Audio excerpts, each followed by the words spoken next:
बिहार के शिक्षा मंत्री जी के द्वारा आज एक प्रेस कॉन्फ्रेंस के माध्यम से बीपीएससी के द्वारा आयोजित होने वाली बिहार में शिक्षक भर्ती टीआरई 4 और एस टेट के संबंध में सूचना दी है, जिसके बाद से ऐसे अभ्यर्थी जो कि लगातार शिक्षक भर्ती का वेट कर रहे हैं और साथ ही साथ ऐसे अभ्यर्थी जो कि माध्यमिक स्तर की शिक्षक पात्रता परीक्षा की लगातार मांग उठा रहे थे आंदोलन के माध्यम से, उनके लिए एक बहुत अच्छी खबर है।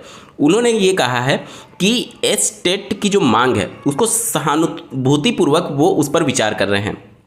साथ ही साथ टीआरई 4 को लेकर भी उन्होंने कही है बातें कि अधियाचन की प्रक्रिया चल रही है और 8 से 10 दिन में सारी चीज़ें क्लियर हो जाएंगी। अब इसके क्या मायने निकाले जाएं? क्या एस्टेट की परीक्षा टीआरई 4 से पहले होने जा रही है? विधानसभा चुनाव 2025 नवंबर में होना प्रस्तावित है, उससे पहले आचार संहिता भी लग जाएगी। उसके बाद कोई भी भर्ती का नोटिफिकेशन नहीं निकाला जा सकता। अगर राज्य सरकार निकालना चाहती है तो चुनाव आयोग से पहले परमिशन लेना पड़ेगा। तो क्या स्थिति हो सकती है भर्ती को लेकर के, एस्टेट को लेकर के, इन सबके रिगार्डिंग इस वीडियो में डिटेल में बात करने जा रहे हैं। अंत तक जरूर जुड़े रहिएगा। नमस्कार दोस्तों, मेरा नाम है नीरज, आप देख रहे हैं कैरियर बिट यूट्यूब चैनल। अगर आप इस चैनल पर पहली बार विजिट कर रहे हैं तो इसको सब्सक्राइब करते हुए बेल आइकन को प्रेस करना ना भूलें। देखिए, इस समय चुनाव का माहौल है और कोई भी राज्य सरकार जो कि सत्ता में होती है वो किसी भी कैंडिडेट को निराश नहीं करना चाहती। अब ये तो बातें बिल्कुल क्लियर है कि चुनाव से पहले वो टीआरई 4 को लेकर के काफ़ी प्रतिबद्ध दिख रहे हैं और इस समय जो हाल ही में घोषणाएं की गई हैं बिहार राज्य सरकार के द्वारा, चाहे भर्तियों में जो फॉर्म के फीस होते हैं उसको 100 रुपया करना हुआ हो या फिर अन्य जो भी घोषणाएं हुए हों, उसको देख करके आपको समझ में आएगा कि किस तरीके से बिहार के बेरोजगार युवाओं को टारगेट करने की कोशिश की जा रही है, जो कि काफ़ी अच्छी खबर है। अगर इस तरीके की राजनीति सभी राज्यों में होने लगे तो बहुत अच्छी खबर है और राजनीति भी इसी तरीके से होनी चाहिए। शिक्षा के नाम पर, स्वास्थ्य के नाम पर, हिंदू मुस्लिम के नाम पर राजनीति कभी भी नहीं होनी चाहिए। उससे राज्य का, देश का विनाश होता है। लेकिन शिक्षा स्वास्थ्य के मुद्दे पर अगर राजनीति हो रही है तो ये प्रोग्रेसिव राजनीति के तौर पर जाना जाता है और ये बहुत अच्छी खबर है। सभी पार्टियों को इसी प्रकार की राजनीति करनी चाहिए। ओछी राजनीति सिर्फ और सिर्फ देश को गर्त में ले जाती है, राज्य को गर्त में ले जाती है। चलिए आते हैं मुद्दे पर। अब यहाँ पर उनके द्वारा ये कहा गया है, देखिए जो एस्टेट मांग करने वाले अभ्यर्थी हैं उन्होंने अपनी स्ट्रेंथ दिखा दी है सरकार को और वो भी जानते हैं कि ये मुद्दा इतनी आसानी से शायद थमने वाला नहीं है। इस वजह से शायद राज्य सरकार अब धीरे धीरे उनका रुख नरम होने लगा है। अब वो उन अभ्यर्थियों को टारगेट करने की कोशिश कर रहे हैं, उनको निराश नहीं देखना चाहते हैं वो, और इसीलिए उन्होंने कहा है कि हम इस पर सहानुभूतिपूर्वक विचार कर रहे हैं। इससे पहले उनका जो स्टेटमेंट आया था लास्ट वाला, उसमें वो बिल्कुल क्लियर कर चुके थे कि टीआरई 4 से पहले एस्टेट की परीक्षा का आयोजन नहीं होगा। लेकिन आज जो उनका स्टेटमेंट है वो थोड़ा सा नरम पड़ते हुए दिख रहा है। इसका मतलब ये हो गया कि देखिए, अगर आपको याद हो टीआरई 1 में तो वहाँ पर जो अपेयरिंग वाले कैंडिडेट थे उनको मौका मिला था। अब वही स्थिति यहाँ पर भी बनने की संभावना हो रही है। देखिए, टीआरई 4 को लेकर के राज्य सरकार बहुत ज़्यादा गंभीर है और इसका नोटिफिकेशन जो है वो आचार संहिता से पहले आ जाएगा और चुनाव से पहले वो इसका परीक्षा भी करा लेंगे। आज की जो एक तरीके से जो स्टेटमेंट उनके द्वारा दिया गया, उनकी बातों से ये स्पष्ट हो रहा है।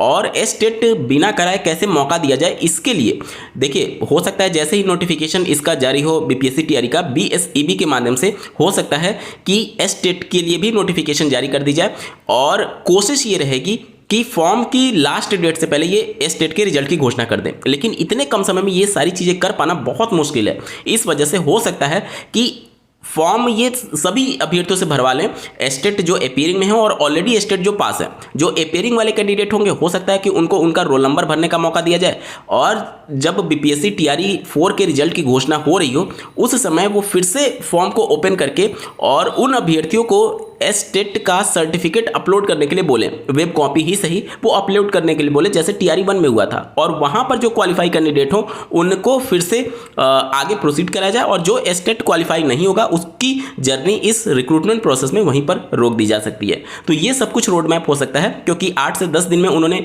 स्थिति को स्पष्ट करने की बात कही है और सहानुभूतिपूर्वक इस पर विचार करने की बात की है। इसका मतलब यही निकल पा रहा है कि इतने कम समय में टीआरई 4 से पहले एस्टेट करा करके उसका रिजल्ट दे पाना लगभग नेक्स्ट टू इम्पॉसिबल है। और यही एक रास्ता बचता है कि एस्टेट भी साथ में हो और जो बीपीएससी टीआरई 4 है वो भी साथ में हो और अपेयरिंग वाले कैंडिडेट को इसमें शामिल करा लिया जाए। और उसके बाद जैसे टीआरई 1 में कंसीडर किया गया था रिजल्ट अपलोड करने के लिए, उस तरीके से प्रक्रिया को आगे बढ़ाते हुए जो पास होगा उसको प्रक्रिया में आगे बढ़ाएंगे और जो फेल हो जाएगा उसको वहीं पर होल्ड कर देंगे, वहीं पर रोक देंगे। तो ये एक बहुत अच्छी खबर है उन सभी अभ्यर्थियों के लिए जो कि लगातार एस्टेट की मांग कर रहे थे और लगातार बीपीएससी टीआरई 4 की मांग कर रहे थे। जहां तक पदों की बात की जाए, देखिए आए दिन आप पेपर में अलग अलग डेटा देख पा रहे होंगे, लेकिन मोटा मोटी एक डेटा अगर हम लोग बात करें तो 50,000 से ज़्यादा पद हो सकते हैं, क्योंकि लगभग 1 लाख सवा लाख के आसपास पद बताए जा रहे हैं। और राज्य सरकार ने ये बिल्कुल क्लियर कर दिया कि हम इन सभी पदों को 2 चरण में कंप्लीट करेंगे, टीआरई 4 और टीआरई 5 में।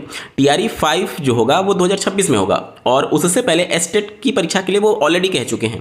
ठीक है, तो ये वाला जो मंथ चल रहा है अगस्त वाला, और जिसमें बस 10 ही दिन का समय बाकी रह गया, और अगला मंथ जो है वो शिक्षा विभाग के लिए बहुत ज़्यादा महत्वपूर्ण है, खास करके बिहार की अगर बात की जाए तो, क्योंकि यहाँ पर टीआरई 4 और एस्टेट दोनों का नोटिफिकेशन जल्द आपको देखने को मिल सकता है।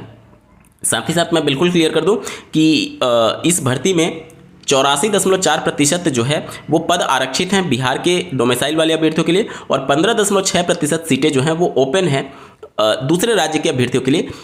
ये ओपन कहने का मतलब ये नहीं है कि 15.6% केवल अदर स्टेट के लिए, इसमें बिहार के अनरिजर्व कैंडिडेट के कैटेगरी के कैंडिडेट भी फाइट करेंगे, लेकिन इतने सीटों पर दावेदारी कर सकते हैं अन्य राज्य के अभ्यर्थी, अगर वो मेरिट में आते हैं तो उनकी नियुक्ति हो सकती है। ठीक है, महिलाओं को जो रिजर्वेशन दिया गया है 35%, वो केवल और केवल बिहार की महिलाओं के लिए होगा, अदर स्टेट की महिलाओं के लिए ये आरक्षण नहीं दिया गया, जो कि पूरी तरीके से अनकॉन्स्टिट्यूशनल है। इसको कोर्ट में चैलेंज किया जा सकता है। डेडिकेटेड वीडियो का लिंक आपको डिस्क्रिप्शन में दिया गया है, मेक श्योर कि आप इस वीडियो को जरूर देख लीजिएगा ताकि स्थिति आपके सामने स्पष्ट हो सके। ठीक है, लेकिन टीआरई 4 को लेकर के काफ़ी पॉजिटिव दिख रही है राज्य सरकार। टीआरई 4 और एस्टेट का नोटिफिकेशन आने वाले 8 से 10 दिन में आपको देखने को मिल सकता है।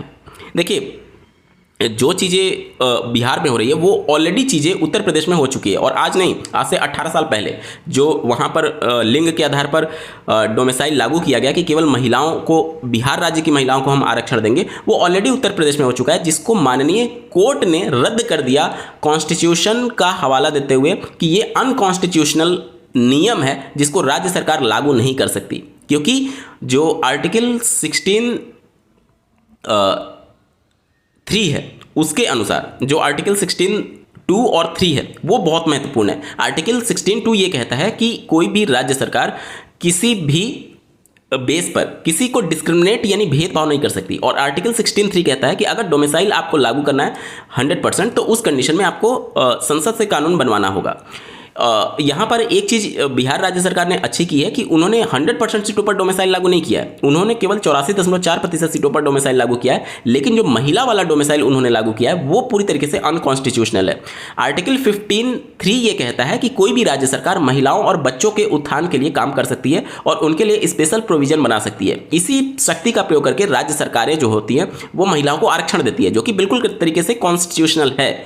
लेकिन जो माननीय हाईकोर्ट का जजमेंट है उसमें ये कहा गया है कि आर्टिकल 15(3) जो है वो अलग से नहीं चलेगा, बल्कि उसको कंट्रोल करती है आर्टिकल 15(1), और आर्टिकल 15(1) ये कहता है कि किसी भी बेस पर किसी को डिस्क्रिमिनेट नहीं किया जा सकता, ना तो प्लेस ऑफ बर्थ के आधार पर, ना तो डोमिसाइल के आधार पर, ना तो लिंग के आधार पर, और ना ही किसी भी बेस पर, जाति धर्म किसी के बेस पर आप डिस्क्रिमिनेट नहीं कर सकते। मतलब कि महिलाओं और बच्चों के लिए आप स्पेशल प्रोविजन बना करके उनको आरक्षण तो दे सकते हैं, लेकिन आप ये नहीं कर सकते कि केवल बिहार राज्य की महिला ही इसमें आरक्षण का लाभ लेंगी। उसमें आपको ओपन करना होगा सभी राज्य की महिलाओं के लिए। आप इस वीडियो का डिस्क्रिप्शन जरूर चेकआउट कर लीजिएगा, वीडियो आपको बिल्कुल क्लियर और उस कोर्ट ऑर्डर कॉपी को एक्सप्लेन किया हुआ है मैंने कि किस तरीके से ये अनकॉन्स्टिट्यूशनल है। और अगर ये मैटर कोर्ट में जाता है तो निश्चित तौर पर वो जो 35% का ब्रैकेट केवल महिलाओं के लिए और वो भी बिहार की महिलाओं के लिए आरक्षित किया गया है, वो पूरी तरीके से ओपन हो सकता है सभी राज्य की महिलाओं के लिए। इस वीडियो को देखने के लिए आपका बहुत बहुत धन्यवाद। भगवान करे आपका दिन शुभ हो।